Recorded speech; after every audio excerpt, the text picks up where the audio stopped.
Over the past several years, we have seen street fights between somewhat political factions. I don't know if political really makes sense because it's kind of more tribal factions, but there have been a couple years of Antifa versus the Proud Boys, Trump supporters, Patriot Prayer, etc. And these are individual Antifa groups in various areas, though many of these groups on both the left and the right were coordinating for some reason or another. Typically, you'd see a right-wing rally. They would say, we want to go march through this place. Antifa would come to defy them, and typically, in my experience, Antifa was instigating the fights, though that wasn't always the case. Now, this was factional violence, and many people thought this would not escalate. Why? Because the Proud Boys, small group, and they're not really that relevant anymore anyway. Antifa, they're fringe leftists, not really that relevant anyway. However, there has been what I can only call an activation, I guess. I have seen on my phone all of my contacts. I've been getting inundated with messages that people were downloading something called Signal. Signal is an encrypted communication app, which is typically used by the left. And I noticed that many of the people on my contact list who are downloading it were rather lefty individuals. I've also noticed a massive uptick in viewership, not just for me, but for many other YouTube channels. It would seem that regular people are starting to tune into the culture war and what's going on. This could be good, this could be bad, but now the far left has to contend with something they probably didn't expect. Regular people. I'm not talking about the right, the far right. I'm talking about regular people, many of whom may actually be Democrats. There have been several stories. The first one, a Black Lives Matter protest of 80 people in a tiny Ohio town where just 13 black residents live, is overrun by 700 white counter-protesters armed with rifles, handguns, and baseball bats. My friends, you are seeing the backlash, the backfiring of the far left riots. Regular people, for the most part, don't pay attention to news. And this is a fact that most people recognize, especially if you're a YouTuber, for instance. I mean, how many views would a nursery rhyme video get, or like a Minecraft video versus something political? Now, politics does well, but it is not the number one form of content on YouTube or in media in general. Music videos tend to get more views. But something is changing. Regular people were thrust into the fray, whether they liked it or not. Now, all of a sudden, they're paying attention and they're not happy about it. In South Philadelphia, a city that is 82% Democrat based on the last election in 2016, you had hundreds potentially of armed men, masks, guns, and baseball bats defending their statues. In this small Ohio town, 700 people showed up, rifles, handguns, and baseball bats. These people don't get that politically active. These people are probably not watching YouTube every day. They're not on Twitter. But they saw something in the past couple of weeks. Buildings and businesses being smashed, shattered, and destroyed. That probably shocked them to their core. Peaceful protests. That can ignite a conversation that helps Democrats. Shocking imagery of riots and looting, and it terrifies people. And it's terrified them to the point where they're actually coming out now. Now, I assume many of these people who are showing up in defiance of these left-wing protests don't know the difference between a peaceful protest and a riot. All they know is that at these Black Lives Matter protests, people started rioting. All they know is they saw looting across the board. These people are standing up in opposition now to the protests, and they're doing it with force. I can only imagine that this extreme turn shows a sign of what's to come in November. Now, all the polls say Donald Trump will lose, and many people feel, I'm seeing high-profile Trump supporters expressing their displeasure with the president. But I have to imagine when people, regular people who normally don't care, have to get active and go out on the streets, how many more people are scared and won't go on the streets? How many more have heard about this? And how many more will show up in November and slam that button for Donald Trump because they do not like the riots? Especially when you consider, according to, I believe it was Morning Consult, 58% of registered voters wanted Trump to invoke the Insurrection Act. He didn't do it. Maybe they will hold it against him because he didn't. Or maybe they will crave law and order like I have been warning for the past few years. When I actually would talk about Antifa versus the Proud Boys, I said, so long as the far left keeps up the violence, eventually regular people will demand law and order. And as we know through history, these riots result in Republicans winning. But when you've convinced apolitical people, notably in Philadelphia, a blue city, 82%, to show up with baseball bats to oppose the far left, I can't imagine these people are going to be like, Biden's the guy for us. I want to read for you now some stories talking about how regular people are now rising up and defying the far left. And I want to talk about what this means. Now, you may not have seen it in the news, and certainly I haven't been talking about it in some of my videos, but these protests haven't stopped. In Portland and DC, in many small towns, there are still active protests, in some instances, active riots, notably in Portland. At a certain point, the regular American breaks and they say, I can't live like this. You have locked us down for months over the pandemic. Then you came and cheered for these people to protest and they destroyed my town. These people are now taking matters into their own hands. In, I believe, Portland, a guy just crashed his car into people. I mean, these things are getting serious. Let me start reading. Let me read for you this story and we'll break down exactly what's going on. But before we do, head over to timcast.com/donate if you would like to support my work. There's many ways you can give. I have a P.O. box if you want to send things. But the best thing you can do is just share this video. I'm competing with the mainstream media on YouTube, and YouTube props them up. Many of you may not know this, but you can't even Google search this channel. There is one way around Google's censorship or throttling, sharing. There's nothing they can do to overcome your willingness to say, hey, everybody, check out this video. It really does support the channel. But if you just want to watch, hit the subscribe button, hit the notification bell, and let's read the news.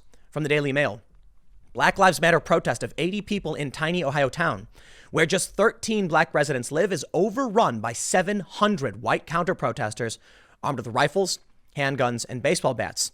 They say a Black Lives Matter protest was overrun. Heavily armed white men and women from motorcycle gangs and Back the Blue groups flocked to the small town of Bethel Sunday, shouting Blue Lives Matter and All Lives Matter, and facing off with the small group of village residents who had been demonstrating peacefully, calling for an end to systemic racism and police brutality across America. Shocking video footage showed a protester being surrounded and violently punched in the back of the head by a counter-protester in front of two cops who stood by and did nothing. Clashes between the two groups persisted for a second day Monday, leading the police chief to declare a curfew for the population of just 2,828, and several people were arrested. Sunday's demonstration was planned by Bethel's Solidarity with Black Lives group as a peaceful affair and was expected to draw around 25 people, showing solidarity with the movement to end racial inequality. However, it amassed around 800 people, as 80 protesters found themselves confronted by around 700 members of motorcycle groups, Back the Blue organizations, and Second Amendment advocates. The counter-protesters, some of whom are believed to have come from out of town, were pictured with rifles, bats, and clubs slung over their shoulders, while some wore Donald Trump t-shirts. They yelled Blue Lives Matter and All Lives Matter, and allegedly threatened the protesters and ripped Black Lives Matter signs out of their hands. Around 250 motorcycles were used to take over the protest area, forcing out demonstrators.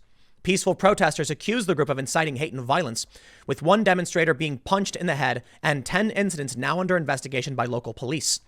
Horrifying footage circulated on social media showing cops standing by and taking no action as a peaceful protester is punched in the head by one of the counter-protesters. Now, let's make one thing absolutely clear. Peaceful protest is an American tradition. I mean, protest, even sometimes not necessarily peaceful, is a part of American history. But you have an absolute right to protest peacefully, and these people were wrong to attack the peaceful protesters. The only problem, what does peaceful protester even mean at this point? I honestly don't know. What we're seeing now is a fear and factional violence, and I can't tell you who started what. Now, it's very easy for them to say the protest was peaceful. These people attacked them. Maybe that's true. And if it is, shame on those who would attack peaceful protesters. I seem to recall a video from MSNBC, however, where there was a police station being burnt to the ground while they said it was peaceful. I seem to remember all of these violent riots where they said things were peaceful. They don't seem to want to tell you what really is going on. So it's very hard for me to judge who started what. So I won't. What I will tell you, though, is it's unsurprising to me that 700 plus people came out and defied this protest group for one reason. They don't know what the intent of the protest is. They can call themselves peaceful, but we just went through weeks of violent riots. At this point, regular people are going to say, no, I don't know. I don't care. Stop. Take a look at this story from the Chicago Sun-Times. Video shows retired Chicago judge swinging at protester after Columbus statue defaced. The encounter, which took place Saturday in Little Italy, came during a heated argument about the Italian explorer and racism. And I warned of this. You know, I've been talking about this escalation for a long time. Some argue that Trump is he's allowing them to do these things because it'll rile up people to come vote for him to prove just what's wrong with the Democrats. Yeah, sure, maybe. But Trump needs to do something to show that he's strong in the face of these protests. Maybe he is, maybe he isn't. I honestly don't know. I am seeing some people be rather upset. But regardless of what Trump is doing, regular people are coming out of their homes and saying no to these people. Perhaps that is America's saving grace. The defiance and the American spirit. You know, I was often worried that as we see movies, video games, collectible card games ban things because they're racist, they're now banning Aunt Jemima, mind you. I don't really care if they're going to get rid of Aunt Jemima, you know, to be honest. But I am concerned about history and art. Schools banning Thomas Jefferson in Washington, they're changing the names or tearing down statues of Jefferson. These things actually freak me out. And you know what? I'm not the only one. Regular Americans are defiant. You come to them and smash up their windows and tell them what to think and what to believe. And you know what they're going to say? F you. And they're going to come out and a retired judge will actually take a swing. People won't stand for this. If you force regular Americans to take sides, they will probably take the side of screw you. I mean, that's the American spirit. We're seeing it in Chicago and we're seeing it in these small towns. You know, I grew up in Chicago. I lived on the South Side. And I'll tell you what, man, you show up to a South Side Irish neighborhood, bringing this business. You show up to South Philly, bringing this business. And you'll be surprised to find the people who show up with the bats and the masks aren't Trump supporters. They aren't political. In fact, many of them are Democrats, union boys. And they're going to say to you, not in my neighborhood. But this kind of thing has been, look, just kind of getting worse. Portland is where it gets really, really bad. Man arrested after driving car into crowd of Portland protesters, injuring 3, police say. This guy wasn't a counter protester. This guy wasn't a protester at all. This is a guy who's just driving through Portland. And then he hit some people. Now, it's not crazy. I know YouTube might get mad at me for the headline. He didn't go full speed. It wasn't, you know, he was slowly driving through and he pushed people out of the way. They rolled up on the hood, fell off. They got injured. Yeah, it was kind of bad. This guy came back, got out of his car, yelled some stuff, and then drove away. Regular people are being forced to engage in this kind of conflict. We also saw something rather shocking in New Mexico. The guy got shot. The guy got shot at a protest. And they argued that the guy who had the gun was a militiaman. Turns out he wasn't. The local militia actually came to the aid of the man who got shot. But when 3 people were hitting this guy and yelling, this guy fought back. Apparently, the man who shot was a former city councilman. I'm telling you, regular people are being pulled into the fray. And I believe they're going to overwhelmingly side with law and order. They don't care about your revolution. They don't want a revolution. They want to order a slice of pizza, crack open a beer, and watch the game. For better or for worse. Maybe it's better that people pay attention to what's going on and they get active and fight back. Maybe it's better that they stand up for what they believe in. Maybe it's better they don't. I don't know. But they are. And that's all that matters. South Philly, man, I tell you what. I looked this up. I mentioned it several times. 82% Democrat. They came out and surrounded a statue of Christopher Columbus. And I don't think these guys even know or care a whole lot about Columbus.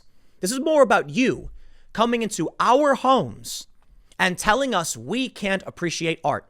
Telling us we can't hang up a statue. We can't put up a statue. Telling us what pictures we're allowed to actually display.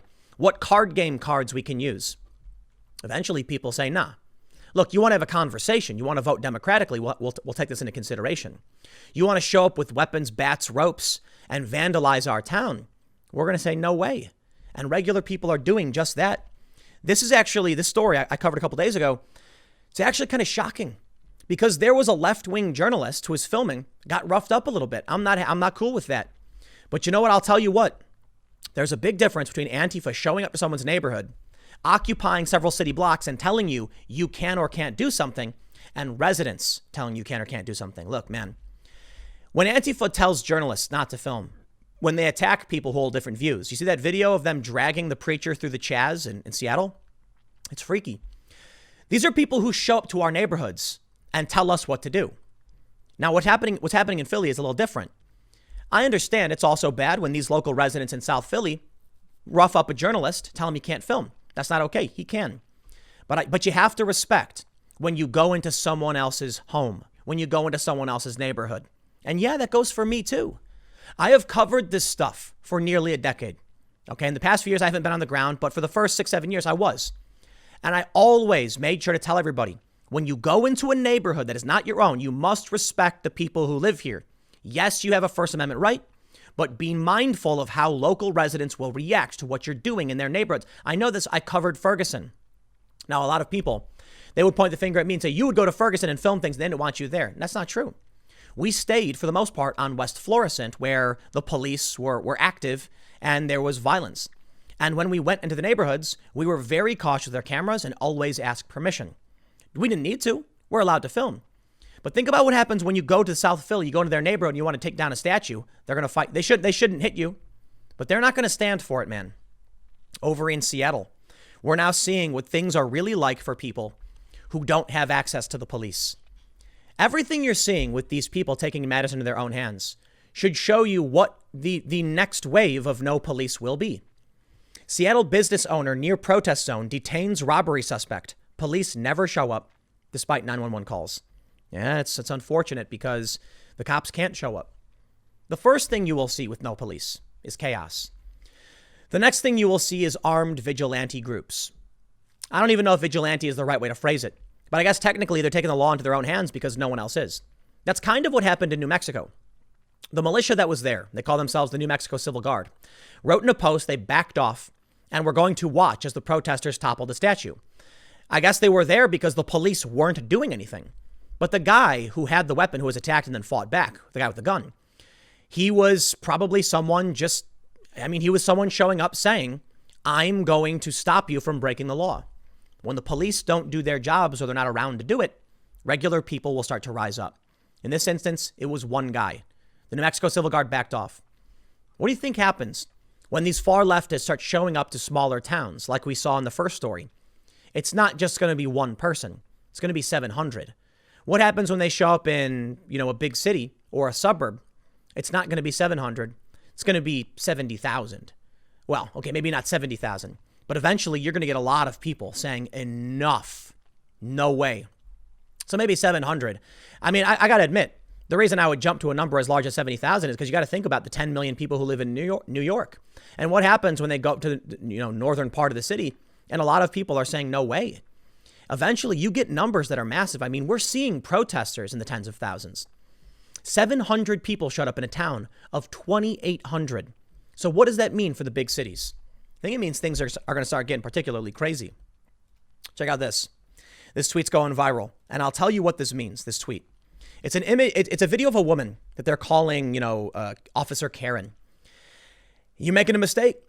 In this video, the woman I got to admit, I think it's kind of cringe, not trying to be mean, but she talks about how she orders an Egg McMuffin from McDonald's. She pulls up her mobile phone. She orders through the app because she wants to have the food prepared before she gets there. Upon arriving, they tell her that, in fact, her food isn't quite ready and to pull ahead. And she starts to get nervous and says, I don't want the food anymore. Now, a lot of people are making fun of her. They're attacking her, saying, maybe you should quit being a police officer. Maybe you should maybe they should arrest the police officers involved in the killing of Breonna Taylor and things like that. Listen, man, this is a woman working for the police department who has nothing to do with anything you're talking about. Every single cop is not some evil villain twirling their mustache. It's just some lady who wanted to get an Egg McMuffin. Now, to be honest, if it were me and I didn't get my Egg McMuffin, I'd be like, I'm going to leave. But do you not understand why she's freaking out? We've had many stories about police having their food tampered with. May all be coincidence. The story in New York, now they're saying that, in fact, the police never actually ingested anything at all. Well, the police still went to the hospital. And the initial report was that they had been poisoned. The police asserted it was intentional. They later said that it was actually remnants of the cleaner from the shake machine. Now I think Shake Shack has said there was actually no contaminant at all. Maybe. That's the official statement from Shake Shack. Take it, believe what you want. Perhaps it's not true the cops drank anything. Maybe they drank milkshakes, their stomachs started to hurt, and they got worried. But we heard from 2 National Guardsmen who said there was glass baked into their pizza. We heard from one cop in Alhambra, basically Los Angeles. They found a razor blade in their food. These could all be coincidental. But you got to understand, cops are on edge right now, which is really dangerous. It really is. We saw a viral video of one cop saying there's a crusade against the police, and because of that, his 10-year career was over and he was quitting. Now you can see this officer. Let me explain to you why she was freaking out and what this means. She ordered her food in advance because she didn't want the people at McDonald's to know that she was a cop out of fear they would tamper with her food. Her food should have been done already if she ordered it in advance. So as she pulls up saying, "Can I have my food?" and they say it's not ready yet, she's probably thinking they're going to tamper with my food right now. Because they should have just handed her the bag, right? You order in advance for pickup. The food's ready when you get there. She was freaking out. Now, I got to admit, if it were me, I'd carry on. I wouldn't make a video where I'm crying because I didn't get my Egg McMuffin. I probably wouldn't overreact. And if I got the food, I would check it. But she is on edge because police feel like they're under attack across the country. The NYPD union came out and they were furious. You know what? We need police reform. But you got to understand, as police become demoralized and start to resign across the country, what is to come will not be pleasant for the far left, at least as far as we can see right now. Which brings me to my final and my main point here. Regular people rising up, and they will not have the tolerance that some of these officers have. You have complained, yes, about police brutality. You have said it is not right that cop kneeled on that man, and we agreed with you 100%. Eric Garner should not have died over Lucy's. George Floyd should not have died over having someone kneel on his neck. And there's a lot of controversy around this now rising. Breonna Taylor should not have been killed. And they're not the only ones. There's a whole list of names of people who should not have died. But to assume because of this, every single cop is an evil villain who wants to cheat you and lie and steal your rights would be wrong. And I'll tell you what, man, the alternative should be much scarier to you. The alternative is going to be a bunch of dudes in South Philly showing up with guns and baseball bats. The alternative is going to be a dude who shows up to stop you from taking on the statue. And when you fight with him, he doesn't use a beanbag. He uses actual live ammo and puts you in critical condition. When the police get called, the police start with rubber bullets. When there are no police because they're scared, demoralized, or they've resigned, or they just don't want to come out, you get vigilante groups with rifles. And that's when things break down in the worst possible way. What did we see in New Mexico? If the cops had been there doing their job, maybe the statue would have still come down because many cops have just stood by and watched. Nobody would have gotten shot. They could have come in and broke things up. You complain about the riot police coming in and grabbing people and arresting them. And yeah, sometimes it's wrong. Sometimes the police do it and they shouldn't. I've seen police start the conflict. But you know what the alternative is? When there's no police, what happens when a bunch of dudes show up from the local neighborhood, they take their weapons with them, and they say, "We're not going to give you a warning shot." The police will fire pepper balls. Ouch. I've been hit in the face with a pepper ball before. I've had a pepper ball shatter because they shot the wall next to me and it sprayed my face with plastic bits and pepper spray. Not fun. Fortunately, I had goggles. I have seen people hit with rubber bullets. I've picked them up. And you know what? They walk away. They get some bruises. When the cops are gone because they're completely demoralized or you've disbanded, there will be a period of lawlessness. We're already kind of seeing it with the nationwide riots. And then what comes next is going to be 700 bikers for Trump, Blue Lives Matter, All Lives Matter, whatever you want to call it. There's going to be a bunch of people saying, you do nothing, you protest peacefully, you're good. You cross that line, they're not going to restrain themselves the way a police officer would. This guy in New Mexico got charged with aggravated battery. He may actually get off on self-defense charges. If the police showed up, this would not have happened. If the police were there to keep things in line, it would not have happened. But you know what? The left is saying defund, disband, or even abolish the police. And in many areas, they've done just that. New York has gotten rid of a 600-person unit, reassigning all these cops. We've seen in Los Angeles and New York a diversion of funds. Minneapolis has outright disbanded their police department. And there are many more calls to do just that. So I'll tell you what, I think the far left wants this to happen. They want to force regular people to join the fight.